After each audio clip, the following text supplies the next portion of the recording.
নমস্কাৰ। আজি ক'বলৈ ওলাইছোঁ ছুপাৰ ফুডৰ বিষয়ে। ছুপাৰ ফুড মানে আমি নামটোতে গম পাইছোঁ যে যিবোৰ খাদ্যত অলপমান বেলেগ ধৰণৰ নিউট্ৰিশ্যনেল প্ৰপাৰ্টি থাকে সেইবিলাককে ছুপাৰ ফুড বুলি কোৱা হয়। আৰু আজি মই ক'বলৈ ওলাইছোঁ মিলেটছৰ বিষয়ে। মিলেটছ বুলি ক'লে আচলতে আমি শব্দটোত হয়তো বুজি নাপাব পাৰোঁ, কিন্তু মিলেট বুলি ক'লে আমি ভাবিব লাগিব যে ৰাগী, বাজৰা আৰু বিভিন্ন ধৰণৰ মিলেটছ আছে। আচলতে আমি সেইবিলাকৰহে আচলতে ৰেফাৰ কৰিছোঁ। এতিয়া মিলেটছক ছুপাৰফুড বুলি কিয় কোৱা হয় সেইটোলৈ আহিছোঁ।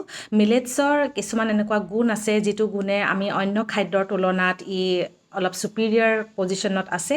আৰু মিলেটৰ মেইন গুণটোৱে হৈছে যে গ্লুটেন ফ্ৰী হয়। গ্লুটেন ফ্ৰী মানে আমি আটা বা ৰুটি যেতিয়া আমি মঠোঁ তেতিয়া আমি যিটো আঠাজাতীয় এটা ছাবষ্টেঞ্চ পাওঁ সেই ছাবষ্টেঞ্চটোকে গ্লুটেন বুলি কোৱা হয়। আৰু মিলেটছত সেইটো গ্লুটেনটো নাথাকে, অৰ্থাৎ গ্লুটেনটোৱে আমাৰ স্বাস্থ্যত কিছুমান হানি কৰে আৰু সেই হানিৰ পৰা আমি মুক্ত হৈ থাকিব পাৰোঁ যদিহে আমি ৰাগী বা বাজৰা বা অন্য মিলেটছ আমি যদি আমাৰ খাদ্যত সেইটো ইনটেক কৰোঁ। তাৰপিছতে মিলেটছৰ কিছুমান এনেকুৱাও গুণ আছে যে আমি যেতিয়া ইয়াক খাওঁ তেতিয়া আমাৰ পেটত এচিড নকৰে, তাৰমানে সিহঁতি নন এচিড ফৰ্মিং গ্ৰেইনছ হয়। আৰু তাৰ গুণাগুণৰ বাবেই আমাৰ ভাৰতৰ প্ৰধানমন্ত্ৰী ডাঙৰীয়াও ইয়াক শ্ৰী অন্ন বুলিকে ঘোষণা কৰিছিলে।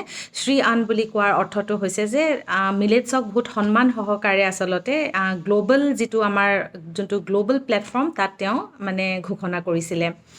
মিলেটছৰ বিষয়ে ক'বলৈ গ'লে আচলতে বহুত কথাই ওলায়, কিন্তু সাধাৰণভাৱে বুজিবলৈ হ'লে আমি মেইনকৈ কেইটামান মিলেটছে আচলতে আমাৰ বেছিকৈ ইউজ কৰা হয়, যেনেকৈ ফিংগাৰ মিলেট যাক কোৱা হয় ৰাগী বুলি, পাৰ্ল মিলেট বুলিও আছে আৰু ছৰঘম মিলেট বুলিও আছে। এনেকুৱা বিভিন্ন ধৰণৰ মিলেটছ আছে আৰু all over the world more than 6,000 varieties of millets produce কৰা হয়। আৰু মিলেটছক কাল্টিভেট কৰা এইটো কাৰণে মানে সহজ হয়, কিয়নো মিলেটছক যিটো মাটিত মিলেটছ কাল্টিভেশ্যনটো কৰা হয় সেই মাটিটো বহুত বেছি ফাৰ্টাইল যে হ'ব লাগিব তেনেকুৱা নহয়, মানে বহুত সাৰ থকা মাটি নহ'লেও আচলতে মিলেটছে ছাৰ্ভাইভ কৰিব পাৰে। আৰু বহুত ক্ষেত্ৰত আচলতে পানী যদি কমকৈ দিয়া হয় বা খৰালি বতৰতো আচলতে মিলেটছৰ কাল্টিভেশ্যনটো ভাল হয়। আৰু সেইকাৰণে মিলেটছক বহুত মানে কমটি পানীতে সিহঁতি গ্ৰ' কৰিব পাৰে। হেল্থ বেনিফিটছ বুলি ক'বলৈ হ'লে আচলতে ইয়াৰ হেল্থ বেনিফিটছ বহুত আছে। সেইবাবে আপোনালোকৰ ঘৰত যদি এনেকুৱা বিভিন্ন বেমাৰৰ ৰোগী আক্ৰান্ত হৈ থকা ৰোগী আছে, যেনেকৈ আমাৰ যিখিনি কমন বেমাৰ ডায়েবেটিছেই হওক বা অন্য হেল্থ প্ৰব্লেমছ, হাই প্ৰেছাৰ, এইকেইটাইতো আমাৰ এতিয়া মেইন প্ৰব্লেম। তেনেকুৱা অসুখবিলাকত আচলতে মিলেটছে বহুত এটা ভাল মানে ইনপুট দিব পাৰে। আৰু মিলেটছ বিভিন্ন প্ৰকাৰে খাব পাৰে। ইয়াকতো কেক বনাওঁতেও আচলতে ব্যৱহাৰ কৰি খাব পাৰে।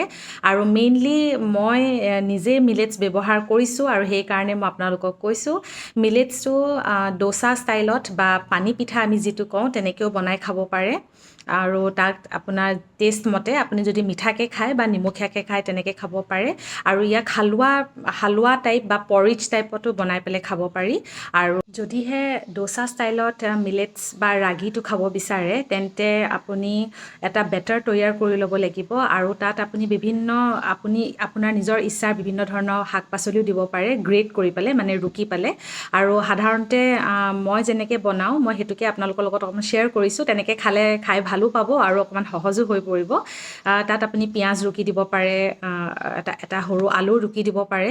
আৰু লগতে বেটাৰটো অলপ ডাঠ হ'বৰ কাৰণে তাত অ'টছ মিলাই দিব পাৰে। আৰু লগতে অলপমান বেচন দিব পাৰে যাতে পিঠাটো ভালদৰে বাইণ্ড হয়। নহ'লে মিলেটছটোৱে কি কৰে, ৰাগীটোৱে সাধাৰণতে ভালকৈ বাইণ্ডিং নহয়। গতিকে তেনেকৈ বিভিন্ন ধৰণৰ আপুনি তাত ইনগ্ৰিডিয়েণ্টছ এড কৰিব পাৰে।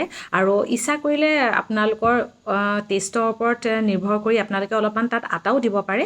আৰু এটা ধুনীয়া বেটাৰ তৈয়াৰ কৰি আপুনি তাক আমি যেনেকৈ পানী পিঠা বনাওঁ বা ডোচা পিঠা যেনেকৈ আমি তৈয়াৰ কৰোঁ তেনেকৈ কৰি সেৱন কৰিব পাৰে। আৰু এই খাদ্যবিধ আচলতে সৰু বাচ্ছাৰ পৰা ডাঙৰ মানে এজন বয়োজ্যেষ্ঠ লোকলৈকে চবৰ কাৰণে আচলতে হেল্ডি হয়। আৰু আশা কৰোঁ আপোনালোকে মিলেটছক অকণমান গুৰুত্ব দিব। আৰু 2023 চনটোক আচলতে ইণ্টাৰনেশ্যনেল ইয়েৰ অফ মিলেটছ বুলিয়ে ঘোষণা কৰিছিলে ইউনাইটেড নেশ্যনছে, কিয়নো ইয়াৰ গুণাগুণ বহুত বেছি বেছি কিন্তু আমাৰ মাজত ইয়াৰ বিশেষ চৰ্চা নহয় আশা কৰোঁ আপোনালোকেও আপোনালোকৰ খাদ্যত আপোনালোকৰ ফুড মেনুত বা ৰেচিপিবিলাকত মিলেটছক ইনক্লুড কৰিব আৰু ইয়াক ছুপাৰ ফুড হিচাপে গ্ৰহণ কৰিব আজিলৈ আহোঁ ধন্যবাদ